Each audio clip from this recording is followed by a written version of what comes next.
The morphine was wearing off when I first noticed it was gone. My left hand felt naked, exposed against the sterile hospital sheets.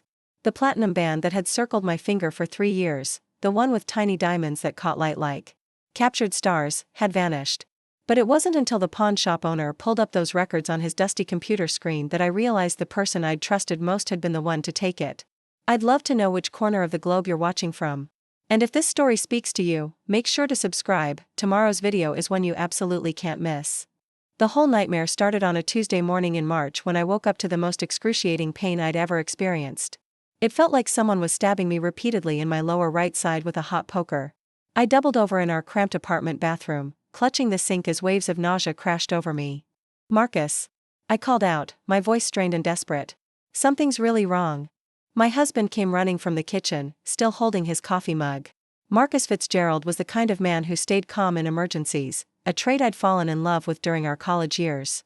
But when he saw me hunched over, my face pale and sweating, even his composure cracked.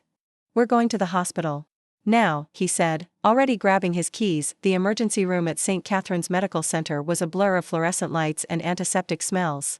After what felt like hours of waiting, blood tests, and a CT scan, Dr. Rodriguez delivered the verdict: acute appendicitis. My appendix was inflamed and needed to come out immediately. "It's a routine procedure," she assured me as they prepped me for surgery. "Laparoscopic appendectomy. You'll be in and out in a couple of hours." Marcus held my hand as they wheeled me toward the operating room. "I'll be right here when you wake up," he promised, squeezing my fingers gently. "Mom's driving down from Portland. She should be here by the time you're out of recovery." That's when I should have taken my wedding ring off. The logical part of my brain knew that jewelry wasn't allowed in surgery, but everything was happening so fast. The anesthesiologist was already talking to me about counting backward from 10, and the bright operating room lights were making me dizzy. "Wait," I mumbled to the nurse, trying to twist the ring off my finger. "My wedding ring, don't worry about it, honey," she said kindly, checking something on her clipboard. "We'll take care of everything. Just relax." The next thing I remember was waking up in a different room, groggy and disoriented. The surgery went perfectly, according to Dr. Rodriguez. No complications, minimal scarring expected, and I'd be discharged the following morning. Marcus was there, looking relieved, and behind him stood Patricia Fitzgerald, my mother-in-law. Patricia was a woman who commanded attention wherever she went. At 62, she maintained the kind of polished appearance that suggested old money. Though I knew for a fact that she and Marcus's late father had struggled financially for most of their marriage. She had perfectly styled silver hair, always wore coordinated outfits, and never left the house without her signature red lipstick. "Oh, sweetheart," Patricia cooed, rushing to my bedside. "You gave us such a scare." "Thank goodness it was nothing serious." She fussed over me for the next several hours, adjusting my pillows, bringing me ice chips, and chatting about everything and nothing. Patricia had always been intense in her affection toward me, but I'd chalked it up to her being happy that Marcus had found someone who made him happy. "You know," she said at one point, smoothing my hair back from my forehead, "when Marcus called and said you were in surgery, I just dropped everything. I was in the middle of organizing my jewelry collection. You know how I love my little treasures, but family comes first." I was too drowsy from the pain medication to think much about her comment then. The nursing staff came and went throughout the evening, checking my vitals and making sure I was comfortable. Around 10 p.m., Patricia insisted that Marcus go home to get some rest. "I'll stay with her tonight," she told him firmly. "You have that important presentation tomorrow, and you need sleep. I can handle one night in a hospital chair." Marcus protested, but I was barely conscious and Patricia was persuasive. "Go," I managed to whisper. "I'll be fine." After Marcus left, the hospital grew quieter.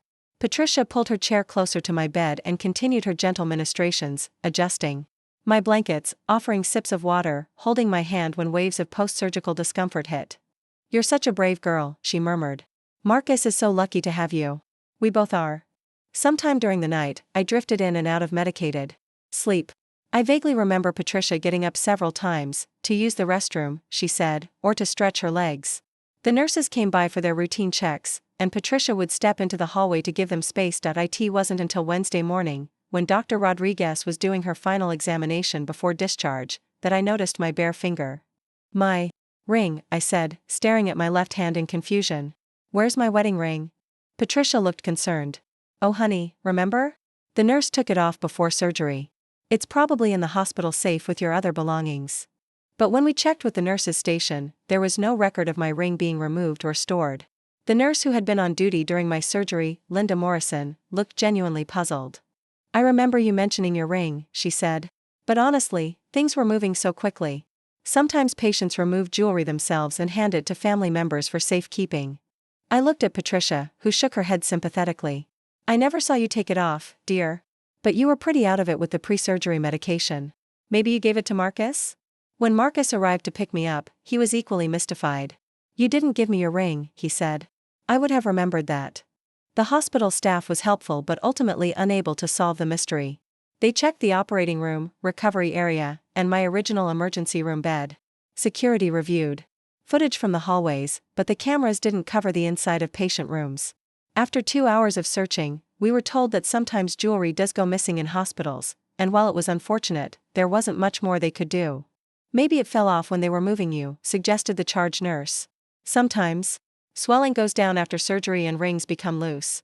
I wanted to believe that explanation, but something felt wrong. The ring had been snug on my finger for 3 years. I'd never had it sized because it fit perfectly, and my hands hadn't been swollen before the surgery.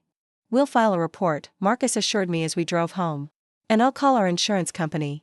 The ring might be covered under our homeowners policy." Patricia, who was riding in the back seat, reached forward and patted my shoulder. "I'm sure it will turn up, sweetheart. These things have a way of working themselves out." Over the next few days, as I recovered at home, the missing ring gnawed at me.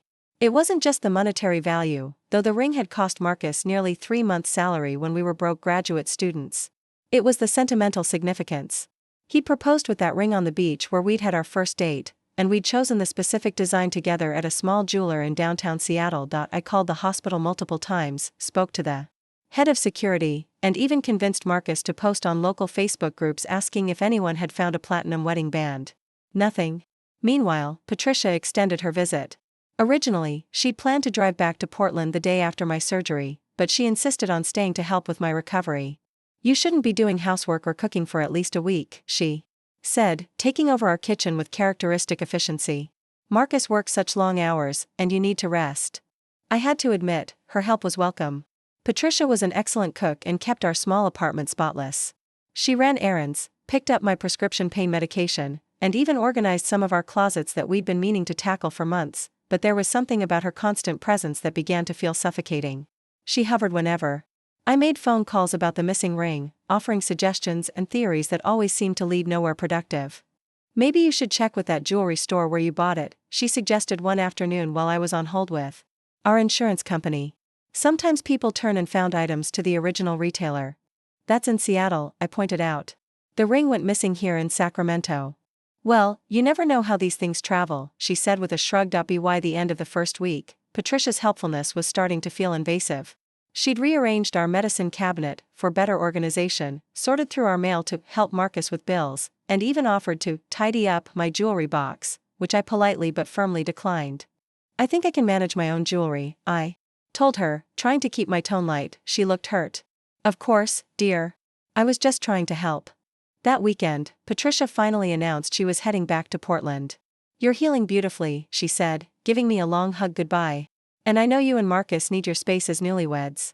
We'd been married for 3 years, but I didn't correct her. After she left, the apartment felt strangely empty. Marcus and I settled back into our normal routine, but the missing ring cast a shadow over everything. I found myself unconsciously twisting my bare finger, reaching for something that wasn't there. "We could get a replacement," Marcus suggested one evening as we sat on our couch watching Netflix. "It wouldn't be the same one, but..." "No," I said quickly. "I want to find my real ring." A lot of love and effort went into bringing this story to life. If you're enjoying it, we'd be so grateful if you'd subscribe to our channel. Now, back to where we left off. He didn't argue, but I could see the skeptical look in his eyes. After 2 weeks with no leads, even I was starting to accept that the ring was probably gone for good. Then, 3 weeks after the surgery, I got a call that changed everything. "Is this Charlotte Fitzgerald?" The voice on the other end was unfamiliar, gruff, with a slight accent I couldn't place. "Yes, this is Charlotte. This is Jimmy Kowalski from Kowalski's Pawn and Jewelry on Franklin Boulevard. I think I might have something that belongs to you." My heart stopped. "What do you mean?"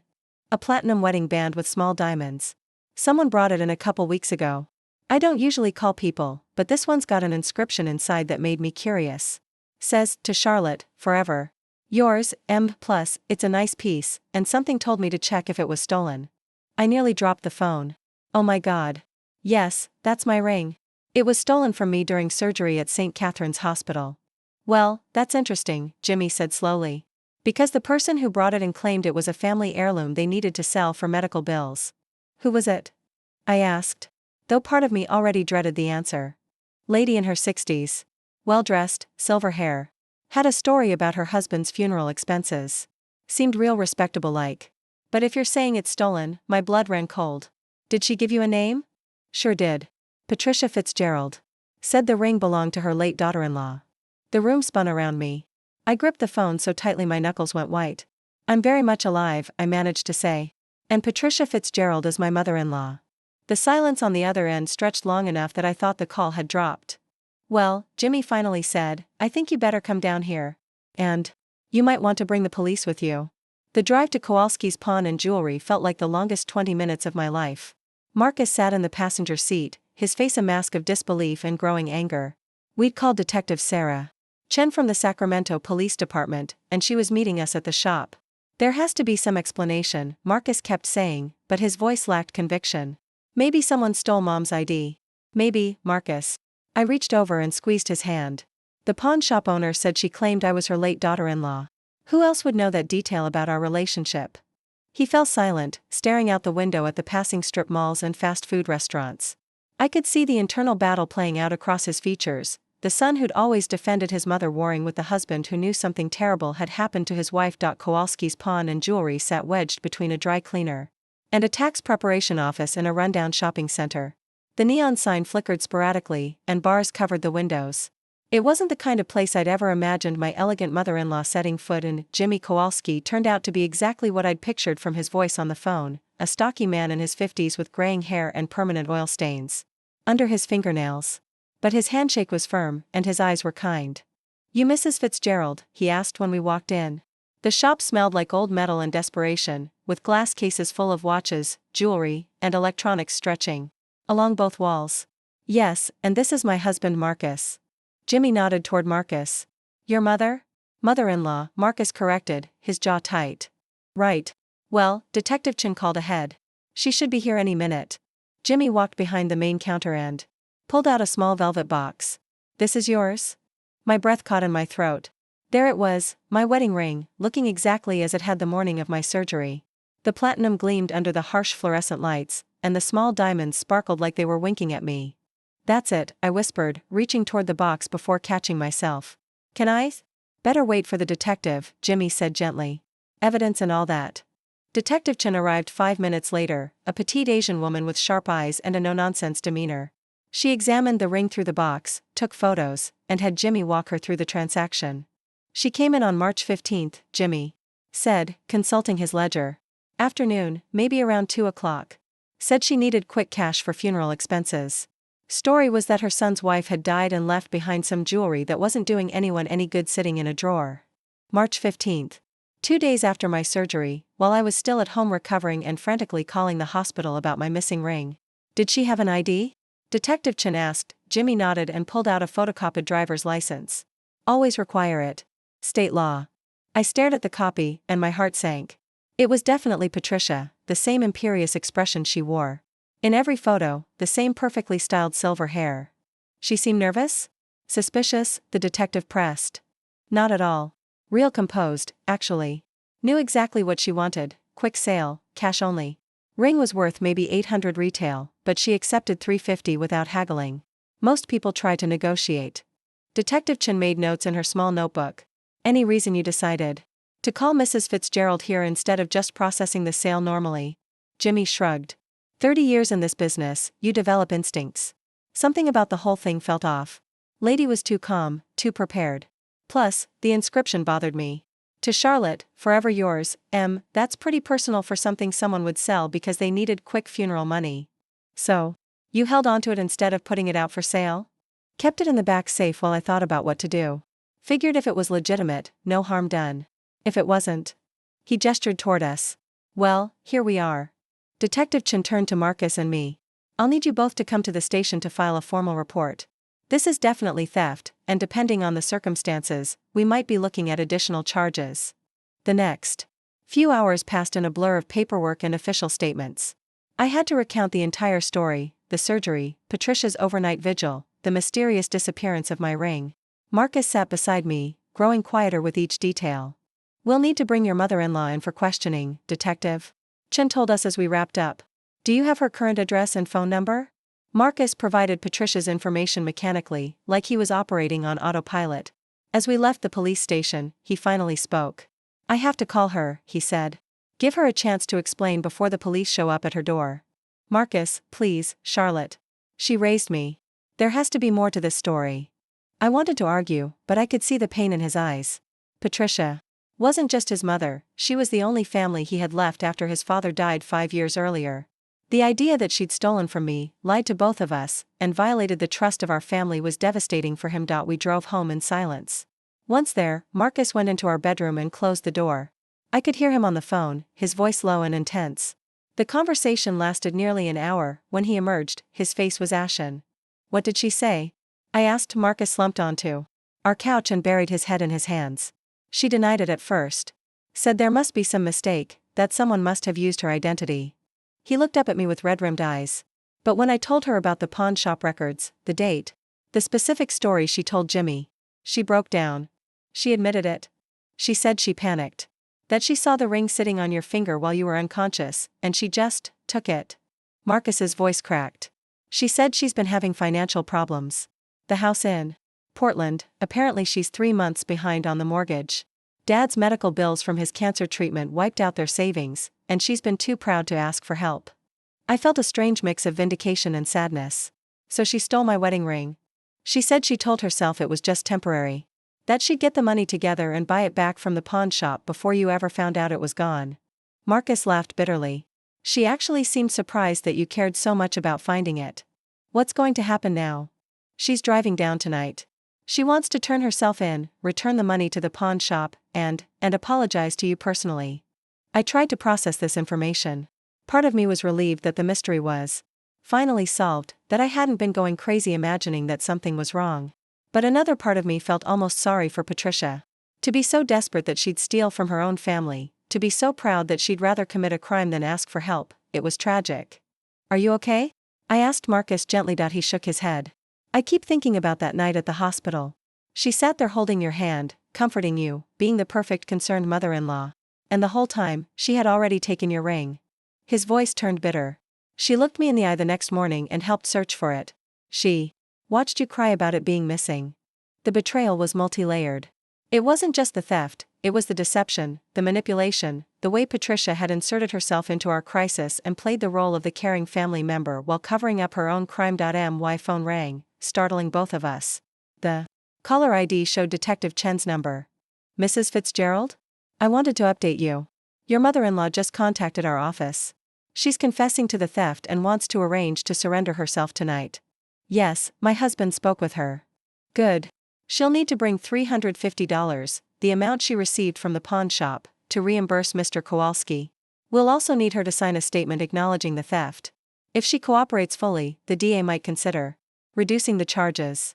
After hanging up, Marcus and I sat in our living room, both lost in our own thoughts. The ring was coming back to me, which should have felt like a victory. But the cost of that victory, the shattering of Marcus's relationship with his mother, the revelation of how desperate Patricia had become, made it feel hollow. "I'm sorry," Marcus said suddenly. "For what?" "For her. For not seeing this coming. For the whole mess." He looked at me with exhausted eyes. "She's my mother, and I should have known she was capable of something like this." I moved closer to him on the couch. "You couldn't have known. She hid her financial problems from everyone, including you. But still, the woman who raised me, who taught me about right and wrong, stole from my wife." He shook his head. "I don't know how I'm supposed to reconcile those two versions of her." Patricia arrived at our apartment at 8 p.m., looking haggard in a way I'd never seen before. Her usually perfect hair was disheveled, her makeup smeared, and she was wearing a wrinkled sweater that looked like she'd slept in it. "Charlotte," she said, the moment Marcus opened the door. "I am so sorry." She looked genuinely broken, standing there in our doorway with tears streaming down her face. But I also noticed she was carrying an expensive designer handbag that probably cost more than what she'd gotten for my ring. We should go, Marcus said quietly. Detective Chen is waiting. The Sacramento Police Department's main building looked imposing under the harsh parking lot lights. Patricia sat in the back seat of our car, clutching a manila envelope that contained the cash she'd brought to repay the pawn shop. She hadn't spoken during the entire drive, just stared out the window. With the expression of someone heading to their own execution, Detective Chen met us in the lobby, professional but not unkind. She led us to a small interview room with beige walls and fluorescent lighting that made everyone look pale and sickly. Mrs. Fitzgerald, Detective Chen addressed Patricia, you contacted us earlier today to confess to the theft of a wedding ring belonging to your daughter-in-law. Before we proceed, I need to read you your rights. Patricia nodded numbly as the detective went through the Miranda warning. When asked if she understood, she whispered, yes. Do you want an attorney present? No, Patricia said, her voice stronger. I want to get this over with. Detective Chen turned on a recording device and stated the date, time, and people present. In your own words, can you tell me what happened on the night of March 13th at St. Catherine's Medical Center? Patricia took a shaky breath. Charlotte had emergency surgery for appendicitis. I stayed overnight with her while Marcus went home to rest. She paused, seeming to gather courage. Sometime during the night, while she was sleeping heavily from the pain medication, I removed her wedding ring from her finger. Why did you take the ring? Because I was desperate. Patricia's composure cracked, and tears began flowing freely. I've been drowning financially since my husband died. The medical bills, the funeral costs, the mortgage, I was about to lose my house. I saw that beautiful ring just sitting there, and I thought. She wiped her nose with a tissue. I told myself it would be temporary. That I'd find a way to buy it back before anyone noticed. What did you do with the ring after taking it? I kept it for 2 days while Charlotte and Marcus searched everywhere for it. I watched my daughter-in-law cry over losing it, watched my son call hospitals and insurance companies, and I said nothing. Patricia's voice turned bitter with self-loathing. Then I drove to a pawn shop on Franklin Boulevard and sold it for $350. Detective Chen made notes while Patricia spoke. What story did you tell the pawn shop owner? I said the ring belonged to my late daughter-in-law and that I needed money for funeral expenses. Patricia looked directly at me for the first time since we'd entered the room. I'm sorry, Charlotte. I'm so sorry for what I put you through. The apology felt hollow. Not because I didn't think Patricia was genuinely remorseful, but because the damage went so far beyond just taking the ring. She'd violated the most intimate moment of vulnerability, when I was unconscious and helpless in a hospital bed. She'd sat beside me, held my hand, played the role of the caring mother-in-law, all while hiding her crime. Mrs. Fitzgerald, Detective Chen continued, can you explain your financial situation in more detail? Help us understand what led to this decision. Patricia straightened slightly, as if discussing money was somehow more comfortable than discussing the theft itself. After Robert died, I discovered that our finances were much worse than I'd realized. His cancer treatment wasn't fully covered by insurance. We'd borrowed against the house, taken cash advances on credit cards, liquidated his retirement account early with penalties. When he passed, I was left with nearly $200,000 in debt and a monthly income of just his Social Security survivor benefits. Marcus leaned forward in his chair. Mom, why didn't you tell me any of this? Because you were just starting your career, and Charlotte was in graduate school. You had your own financial struggles. Patricia turned to her son with pleading eyes. I didn't want to burden you with problems you couldn't solve anyway. So instead you decided to steal from my wife? The harsh words hung in the air between them. Patricia flinched as if Marcus had slapped her. I wasn't thinking clearly, she said quietly. I was panicked, desperate. When I saw that ring, all I could think about was that it could buy me another month in my house, maybe 2 if I was careful. Detective Chen interjected. Had you considered other options? Bankruptcy? Selling your house? The house was Robert's childhood home. His parents left it to us, and we raised Marcus there. The idea of losing it felt like losing the last piece of my husband, the last piece of our family history. Patricia's voice grew stronger, more defiant. I know that sounds ridiculous given what I did, but at the time, keeping that house felt more important than anything else. Even more important than your relationship with your family? Patricia didn't answer immediately. She looked around the small room, at the recording device, at Detective Chen's steady gaze, at Marcus's disappointed face, at my own expression, which I tried to keep neutral. I told myself I could fix it, she finally said. I thought if I could just get through the next few months, find a job or figure out a payment plan with the creditors, I could make this right without anyone ever knowing. But Mrs. Kowalski at the pawn shop became suspicious, Detective Chen pointed out. I didn't expect that. Most pawn shops don't ask questions if you have proper ID and the jewelry isn't obviously stolen. When Jimmy called Charlotte directly, I knew my time was up. Detective Chen spent the next hour taking Patricia through every detail of the theft, exactly when she'd removed the ring, how she'd hidden it, where she'd stored it before taking it to the pawn shop. Patricia answered every question with meticulous honesty, as if providing complete details might somehow reduce the magnitude of her crime. Finally, Detective Chen turned to Marcus and me. "Do you have any questions you'd like to ask?" Marcus had been silent for most of the interview, but now he looked directly at his mother. "How long have you been having money problems?" "About 18 months.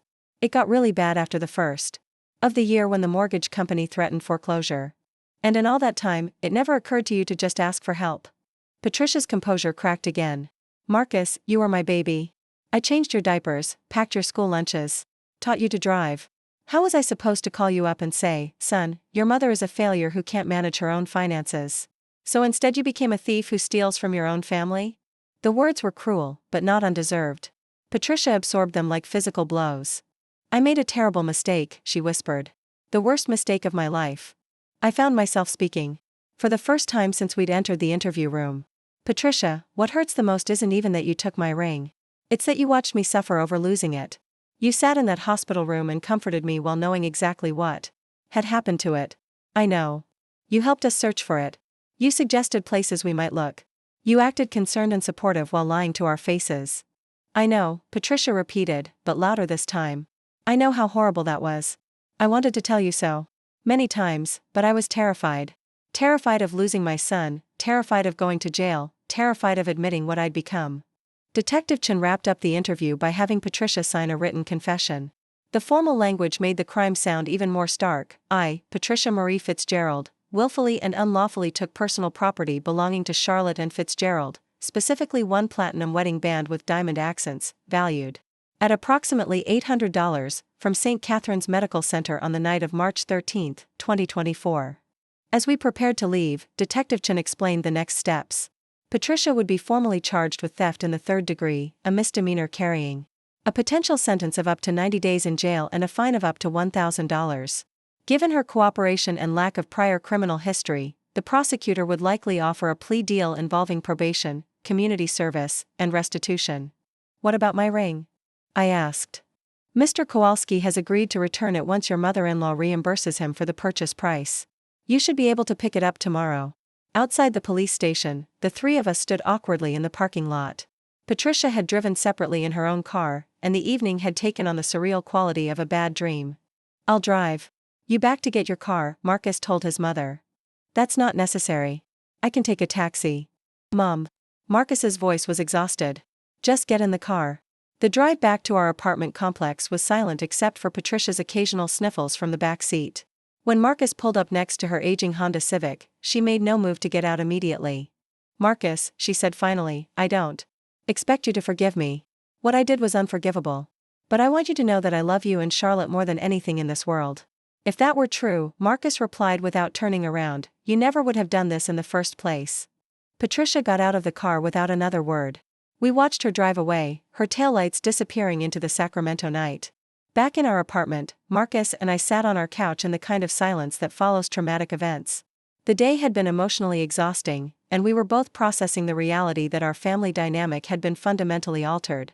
"Are you okay?" I asked. "I don't know," Marcus admitted. "Part of me feels bad for her.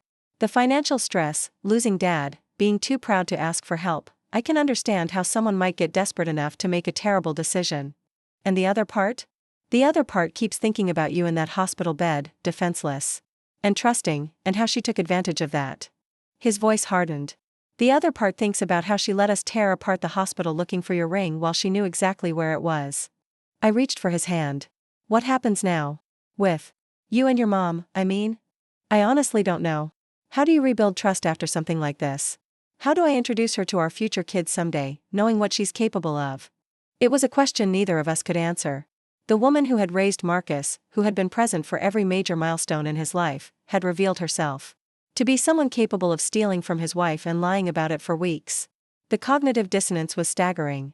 "Maybe we don't have to figure it all out tonight," I suggested. "Maybe we just take it one day at a time." Marcus nodded, but I could see the pain in his eyes. Patricia hadn't just stolen my ring, she'd stolen his peace of mind, his trust in the person who had shaped his understanding of right and wrong. Tomorrow, I would get my wedding ring back.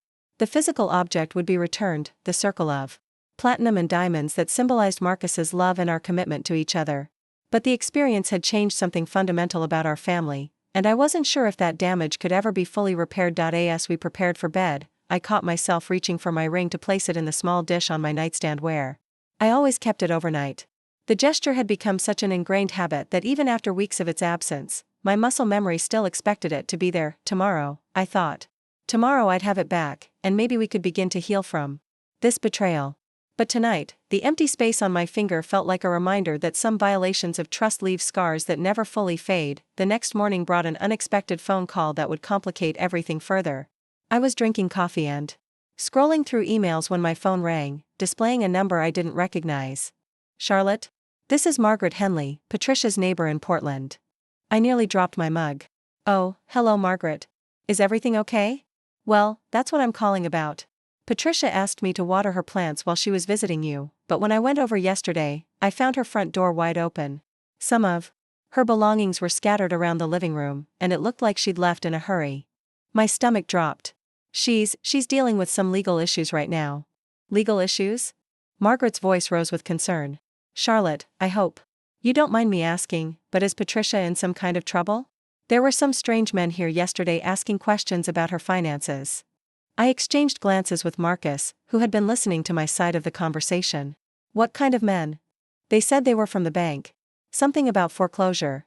Proceedings being accelerated due to suspicious activity on her account.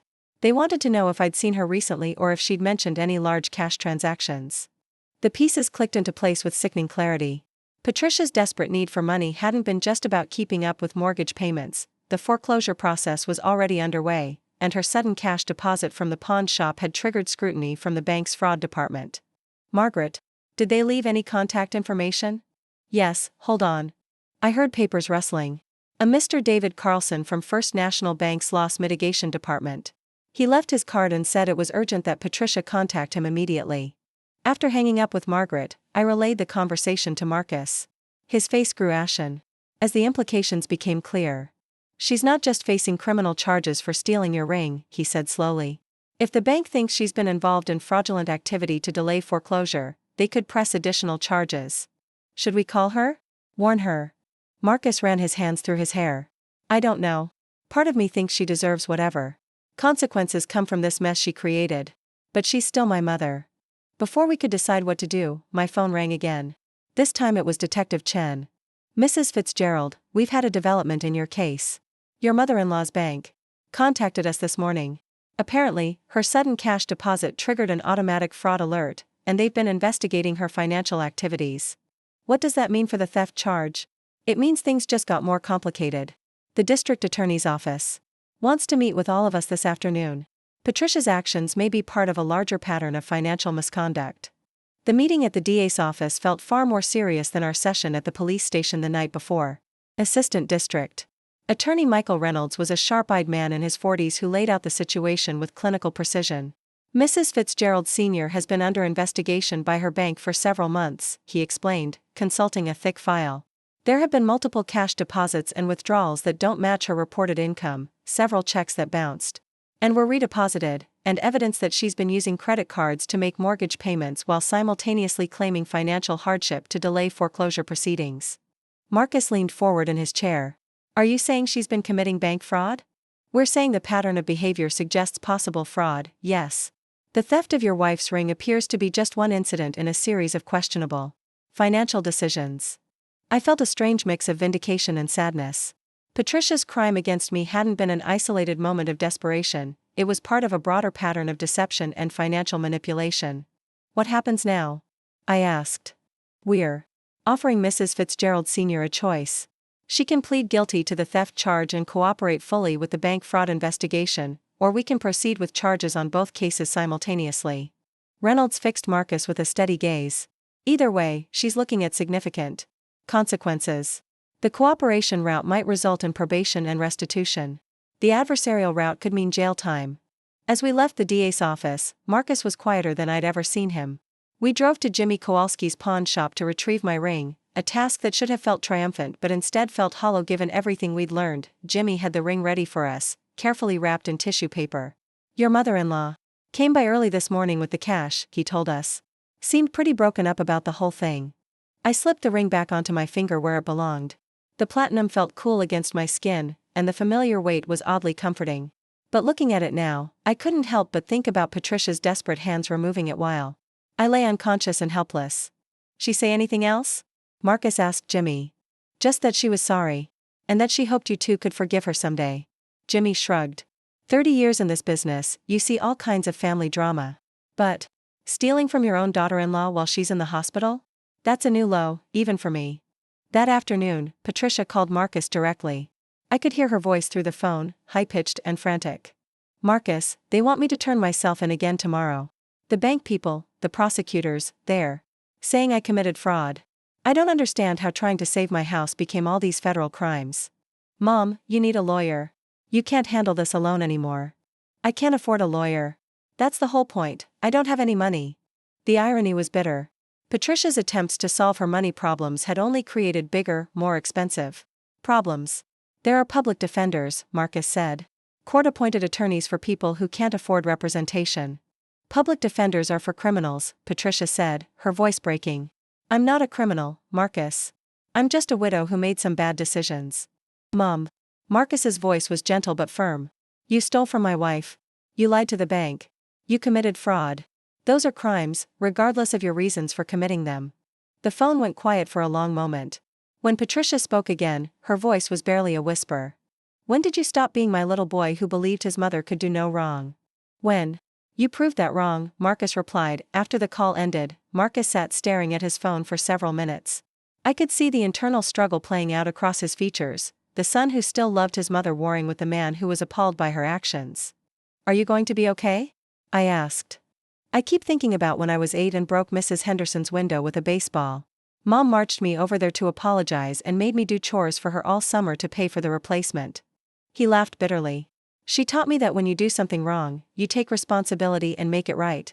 And now she's trying to avoid responsibility for her own actions. Exactly. It's like she became a completely different person when Dad died. Or maybe this is who she always was, and I just never saw it. The next few days brought a flurry of legal activity.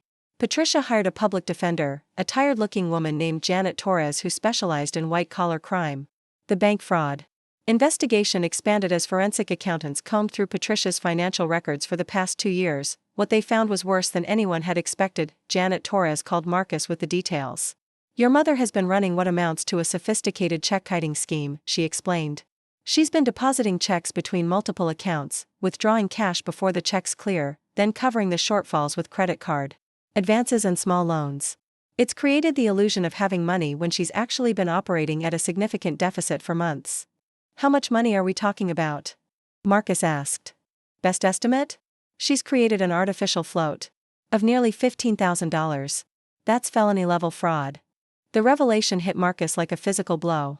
His mother hadn't just stolen my ring in a moment of desperation, she'd been running financial scams for months, becoming increasingly sophisticated in her deception. There's more, Janet continued. The mortgage company has evidence that she's been doctoring bank statements to support her hardship applications. She's been claiming poverty while simultaneously hiding cash assets. That evening, Marcus made a decision that surprised me. I want to visit her, he said. Before the sentencing hearing. I need to understand how she became this person.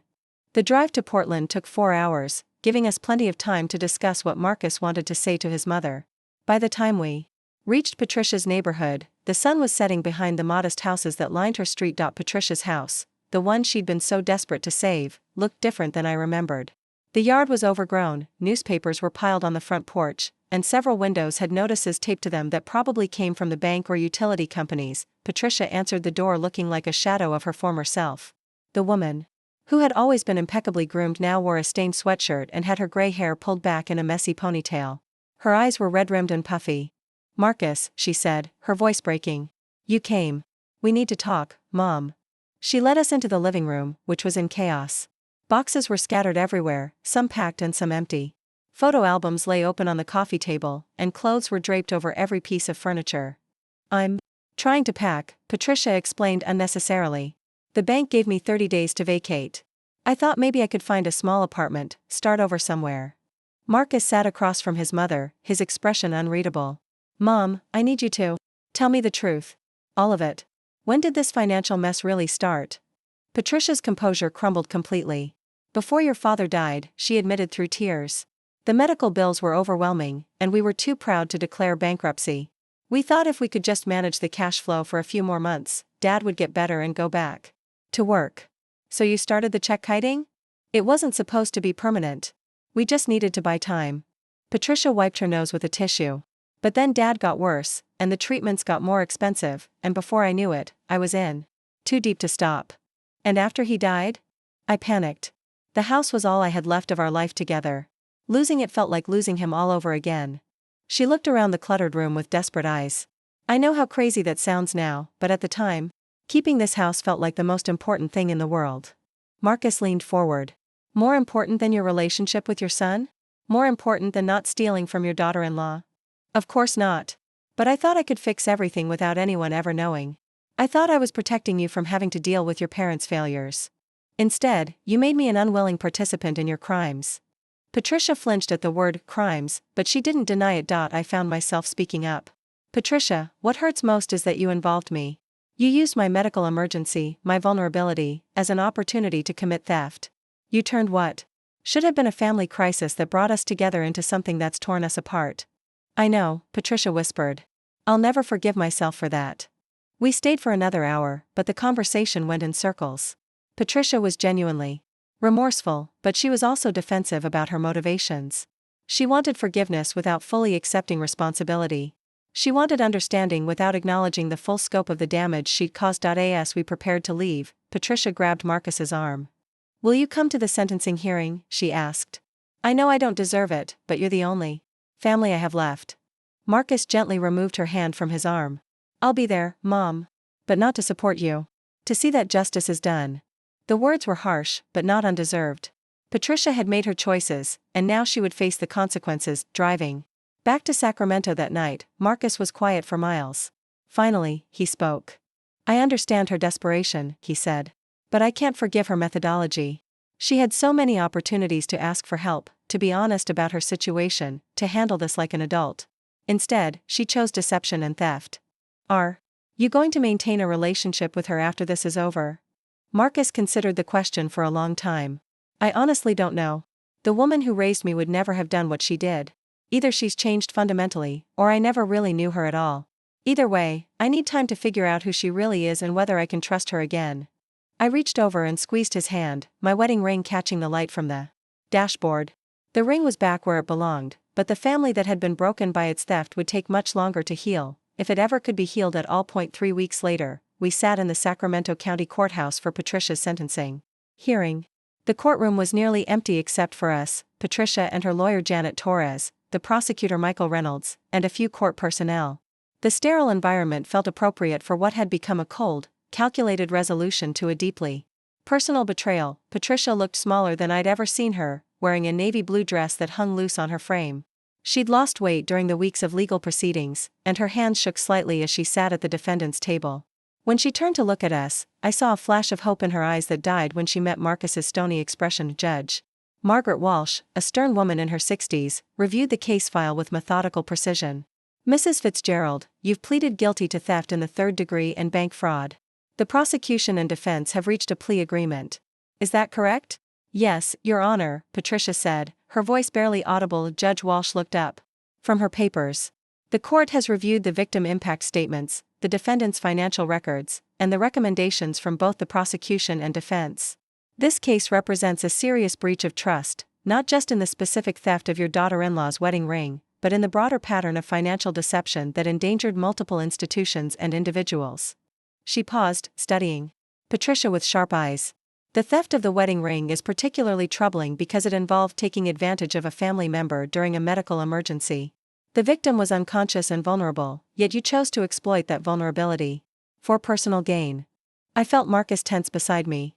We'd both submitted victim impact statements, but hearing the judge articulate the violation so clearly made it feel fresh and raw again.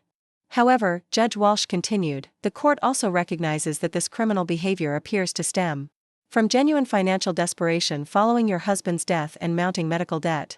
While these circumstances don't excuse your actions, they provide context for understanding how a previously law-abiding citizen might make such profoundly poor decisions.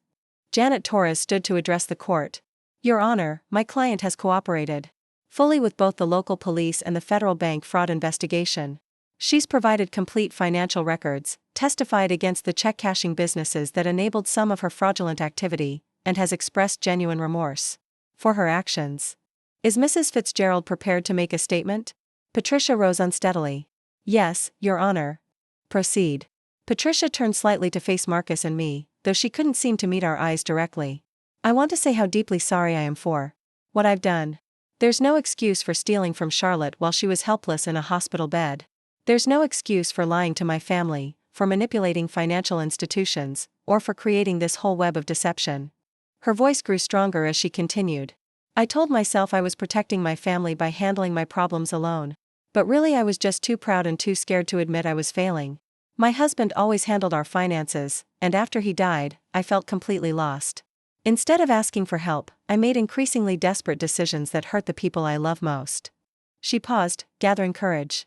I know I've destroyed my relationship with my son and daughter-in-law. I know I'll have to live with that for the rest of my life. But I hope that someday, somehow, they might be able to forgive me for being weak when I should have been strong. Patricia sat down, and the courtroom fell silent except for the quiet sound of her crying. Judge Walsh reviewed her notes one final time. Mrs. Fitzgerald, I'm sentencing you to 18 months probation, 300 hours of community service, and restitution in the amount of $14,800 to cover the bank fraud losses and related fees. You'll also attend mandatory financial counseling and submit to regular probation monitoring. Additionally, the judge continued, I'm issuing a restraining order that prohibits you from contacting the victims in this case, your son and daughter-in-law, for a period of 6 months unless they specifically request contact through official channels. Marcus stiffened at this unexpected development. Your Honor, is that necessary? Judge Walsh looked at him with understanding but firm resolve.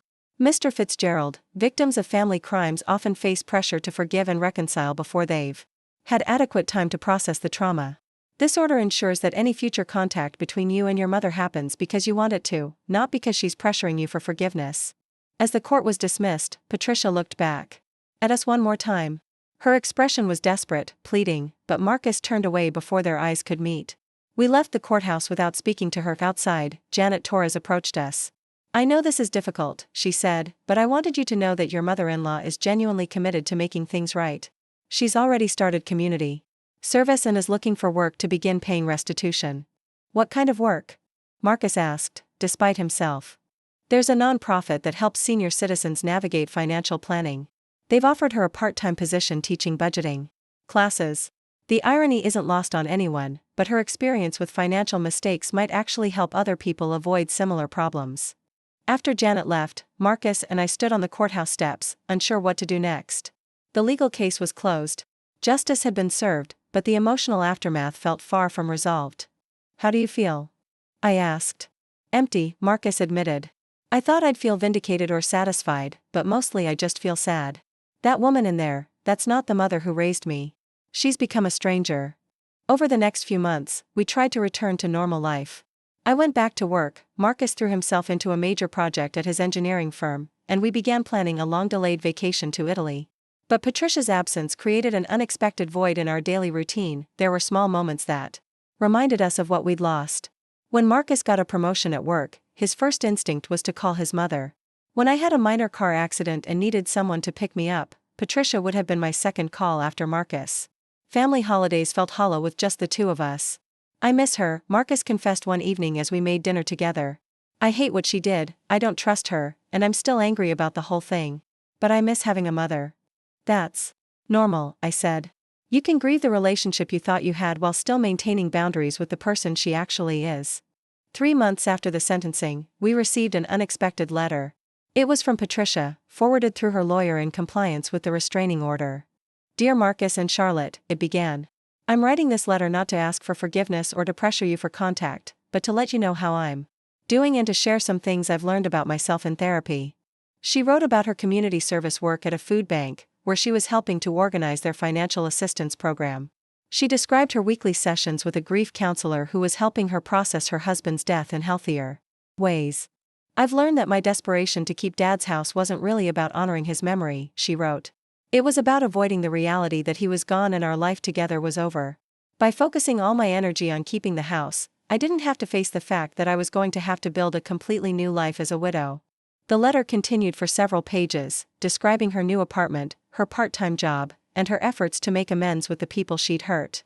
At the end, she included copies of receipts showing restitution payments she'd made to the bank. "I'm not asking you to respond to this letter," she concluded. "I just wanted you to know that I'm working every day to become someone worthy of your love again, even if that day never comes." Marcus read the letter 3 times before setting it aside. "She sounds different," he said finally. "Do you want to respond?" "Not yet. Maybe not ever. But it's good to know she's trying to get her life together." 6 months after the sentencing, the restraining order expired automatically. Patricia didn't immediately reach out, which surprised us both. We'd expected phone calls or surprise visits, but she respected the boundary even after it was no longer legally enforced. Instead, we heard about her progress through indirect channels. Margaret Henley, her former neighbor, occasionally called with updates. Patricia was working full-time now at the nonprofit, had moved to a small but comfortable apartment, and was slowly paying back her debts. She joined a grief support group and was volunteering at the animal shelter on weekends.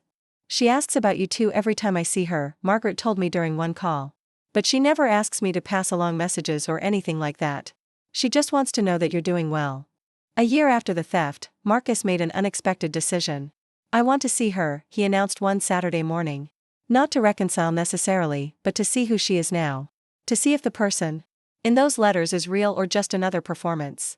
We arranged the meeting through Janet Torres, who agreed to facilitate a supervised visit at her office.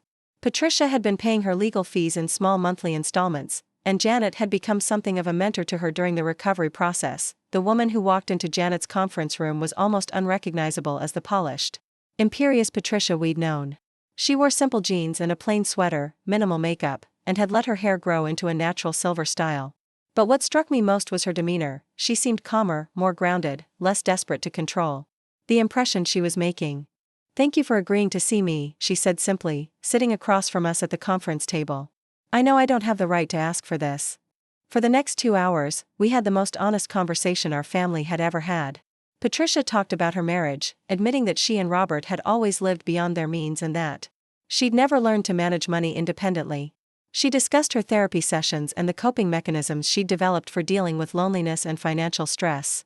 "I understand if you never want me in your lives again," she said near the end of our meeting. "I broke something fundamental when I stole from you, Charlotte.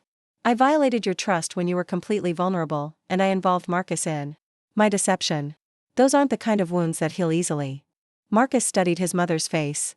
"Are you different now, or are you just better at hiding your problems?" "I think I'm different," Patricia said slowly. "But I understand why you'd question that. The person who stole your wedding ring was someone I didn't even recognize as myself. I hope I never become that desperate and dishonest again, but I can't promise you anything except that I'm working hard to understand how I got to that point." As we prepared to leave, Patricia made one final statement. "I don't expect forgiveness, and I'm not asking to come to family dinners or be included in your holidays. But if there's ever a time when you want to try having some kind of relationship again, even if it's completely different from what we had before, I'll be here." We left Janet's office without making any commitments, but something had shifted. The door wasn't open, but it wasn't permanently sealed either. Over the following months, Marcus began exchanging occasional text messages with his mother. Short updates about work, holidays, small milestones. It wasn't the close relationship they'd once shared, but it was something. 2 years after the theft, Patricia sent a cashier's check for $800, the replacement value of my wedding ring. She included a note explaining that while she couldn't undo the damage she'd caused, she wanted to ensure that I was fully compensated for what she'd taken. "The ring is priceless to me because of what it represents," I told Marcus when the check arrived. "But this gesture shows that she understands the material harm she caused too." We used the money to take a weekend trip to the coast, something we'd been putting off for financial reasons.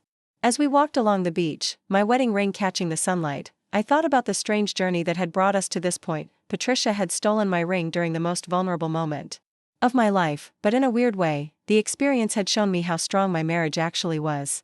Marcus had chosen me over his mother when it mattered most. He'd prioritize justice over family loyalty and truth over comfortable lies. Do you think you'll ever fully forgive her? I asked as we watched the sunset. I think I already have, in a way, Marcus said. Not because what she did was okay, but because holding on to anger was hurting me more than it was hurting her. Forgiveness doesn't mean forgetting or going back to the way things were. It just means I'm not going to let her choices poison the rest of my life. Today, 3 years later, we have a limited but functional relationship with Patricia. We see her a few times a year, always in public places, always with clear boundaries. She's never been back to our home, and we've never visited her apartment. But when Marcus got his promotion, he called to tell her. When she had a minor health scare, she felt comfortable reaching out to us. It's not the family relationship any of us had envisioned, but it's honest in a way our previous relationship never was. The theft of my wedding ring revealed truths about Patricia that we might never have discovered otherwise: her capacity for deception, her willingness to violate trust, her talent for financial manipulation. But it also revealed truths about our marriage, our values, and our capacity to survive betrayal. The ring itself sits on my finger now as it always has, a circle of platinum and diamonds that represents promises kept and trust earned. But it also serves as a reminder that trust, once broken, must be rebuilt slowly and carefully. If it can be rebuilt at all, some violations are too profound to fully heal. But sometimes, in the aftermath of betrayal, you discover that what matters most wasn't damaged after all.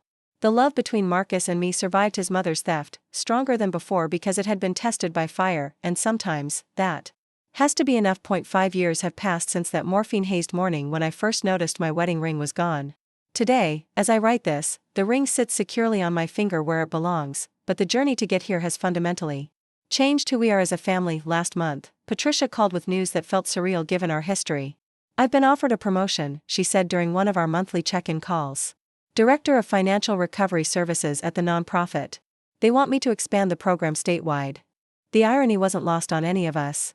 The woman who had once manipulated financial systems to delay her own foreclosure was now being entrusted to help others navigate legitimate financial crises.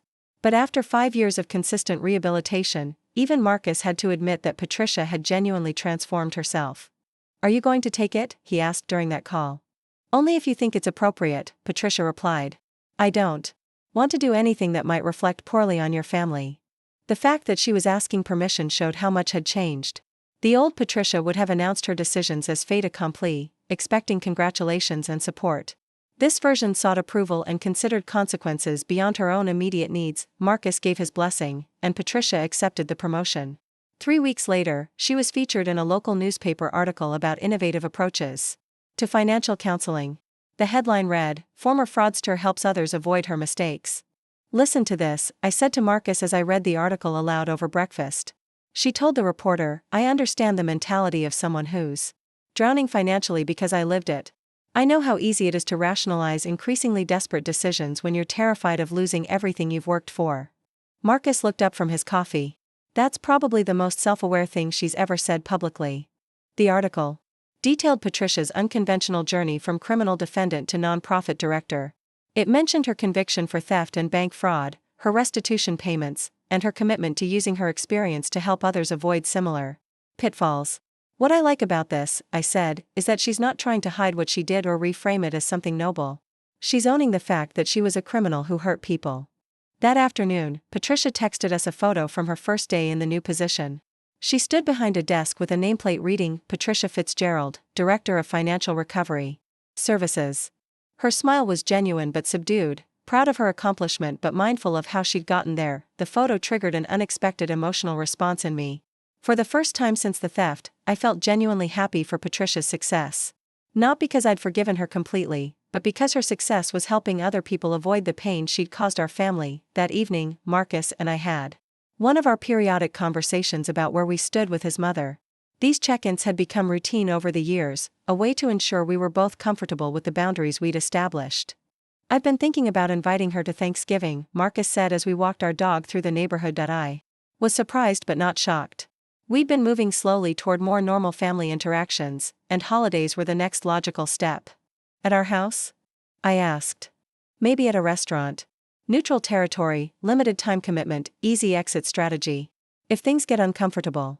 We'd hosted Patricia for a few brief visits over the past 2 years, but never for major holidays.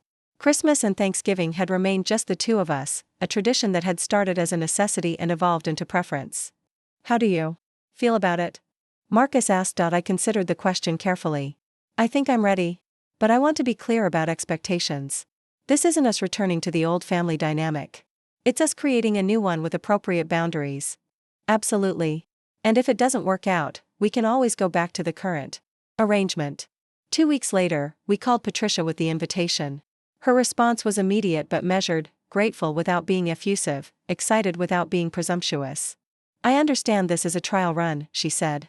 If I do anything that makes either of you uncomfortable, please tell me immediately.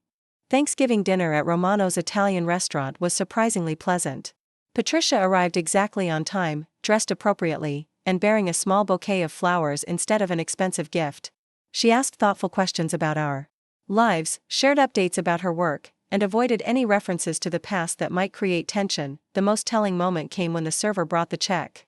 In the past, Patricia would have insisted on paying as a way of demonstrating her financial stability.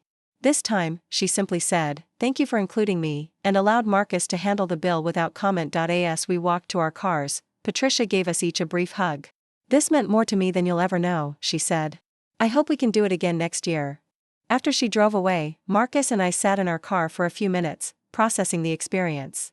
"That felt normal," I said.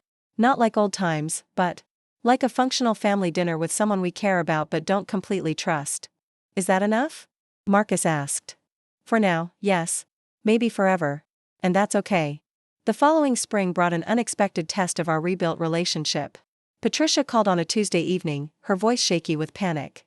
"I need to tell you something before you hear it somewhere else," she said. "There was an incident at work today. Money is missing from the client assistance fund, and I'm being investigated."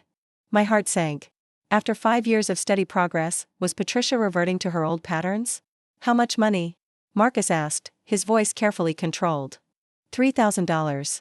It disappeared over the past month, and I'm the primary person with access to the account. Patricia's voice cracked. "I swear to you both, I didn't take it. But I know how this looks given my history." The next few days were tense as we waited for more information.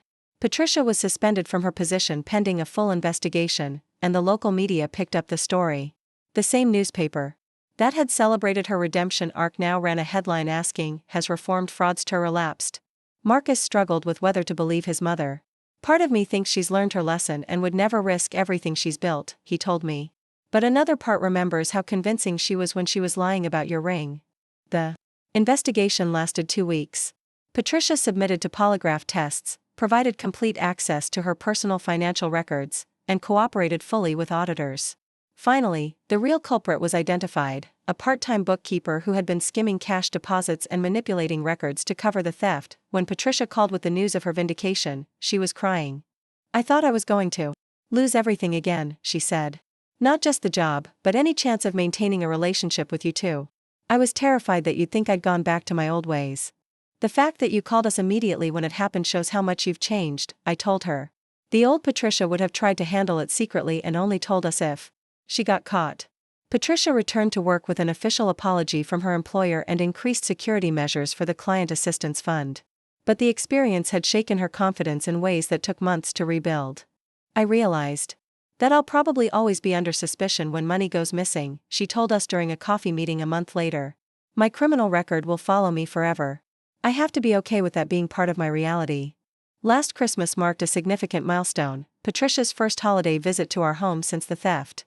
We'd renovated the guest room the previous summer, and she stayed for 3 days without any major incidents. On Christmas morning, Patricia gave me a gift that caught me completely off guard. It was a small jewelry box containing a simple silver bracelet with a single charm, a tiny platinum ring. "I know I can never undo what I took from you," she said as I opened the box. "But I wanted you to have something that represents what I learned from losing your trust.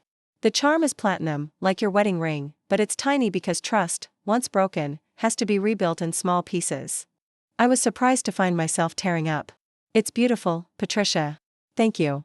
I had it engraved," she added quietly. I turned the charm over to read the inscription, "Small steps forward." That afternoon, as Patricia helped me prepare Christmas dinner, we had our first real conversation about the night she stole my ring. "I think about it every day," she admitted as she chopped vegetables. "Not just the theft itself, but the moment When I made the decision. You were so helpless, so trusting, and I violated that in the worst possible way. What would you tell someone else who was in your situation back then? I asked. Ask for help before you're desperate. Swallow your pride and admit you're failing before you start failing others. She paused in her chopping. And understand that some solutions create bigger problems than the ones you're trying to solve. This year, as Patricia celebrates her 5th anniversary of completing probation and her 3rd year in leadership at the nonprofit, I find myself in an unexpected place emotionally. I don't love her the way I once did, that innocent affection was permanently damaged by her betrayal. But I respect the work she's done to rebuild herself, and I'm genuinely proud of the person she's become. Marcus has found his own peace with the situation. She's not the mother I grew up with, he told me recently. That woman was flawed in ways I never recognized. But this version of her, the one who admits her mistakes and works to make amends, might actually be better than the original. My wedding ring still catches the light as I type this, still represents the promises Marcus and I made to each other 7 years ago. But it also represents something else now, the idea that precious things can be stolen, recovered, and valued even more deeply because of what it took to get them back. Patricia will never be fully trusted again, and that's appropriate. Trust isn't something that can be completely restored after such a profound violation. But what we have now, a careful, boundaried relationship based on demonstrated change rather than blind faith, feels more honest than what we had before. Some stories end with complete reconciliation and restored relationships. Ours ends with something more complex but perhaps more realistic, the acknowledgement that people can change, that families can heal without forgetting, and that sometimes the best outcome isn't a return to the past but the creation of something entirely new. The ring stays on my finger, where it belongs. And slowly, carefully, we continue building trust one small step at a time. Looking for more? We've got 2 amazing stories ready for you right on screen. If this one touched you, these are absolutely worth your time. Click to watch them now. And hey, subscribe and hit that bell to never miss our latest uploads.